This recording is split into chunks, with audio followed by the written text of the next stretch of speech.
তাআলা আনহা জান্নাতের সমস্ত রমণীদের সর্দারিনী। আমার এই বক্তব্যগুলো আমার মা বোনরা শুনতে পাচ্ছেন। মা বোনদেরকে বলছি, এই হাদিসের শেষাংশের ছোট্ট একটা ব্যাখ্যা আছে। ব্যাখ্যাটা কি? আল্লাহর নবী সাল্লাল্লাহু আলাইহি ওয়াসাল্লামকে জিবরাইল বলে গেলেন, ওয়াবাশশিরহা বিবাইতিন ফিল জান্নাতি মিন কাসাবিন, আপনি খাদিজাকে মণিমুক্তা খচিত বেহেশতের সুসংবাদ দেন। লা নাসাবা ফিহি ওয়ালা সাখাবা, যেখানে কোনো ক্লান্তি থাকবে না, ক্লেশ থাকবে না, ওয়ালা সাখাবা, যেখানে কোলাহল থাকবে না, শোরগোল থাকবে না, চিৎকার চেঁচামেচি থাকবে না।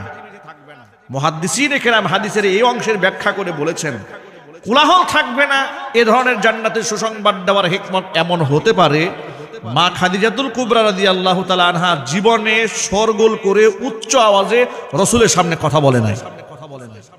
আল্লাহু আকবার বলতে মনে চায় নাই? এই গুণটা কি একটা নারীর জন্য ছোট গুণ না বড় গুণ? এমন কপাল কয়জন আছে আমি জানি না। এমন স্ত্রী কে পেয়েছেন বা কে পান নাই, যে স্বামীর কণ্ঠের আওয়াজের উপরে স্ত্রী কণ্ঠ বাজে নাই। আজকালকের মেয়েরা এমন হয়েছে, স্বামী যদি কোনো কারণে একটা ধমক দেয় তাহলে 5টা ধমক খাওয়ার জন্য রেডি থাকতে হয়। যদি বলতে হবে ঠিক কিনা? এবং মহিলা এটা ধরেই নিয়েছে যে স্বামী যদি আমাকে একটা ধমক দেয়, আমি 5টা ধমক দিয়ে বুঝাই দেবো আমার শক্তি কত। কথা একটু জোরে বলেন। আর এমন কুবুদ্ধি দেওয়ার মতো কিছু শাশুড়িও আছে, তারা খুব ওকে চার্জ দিয়ে রাখে।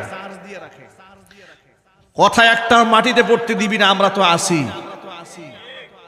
এ ধরনের সংসারগুলো ভেঙে যায় বেশি, ঠিক কিনা বলেন?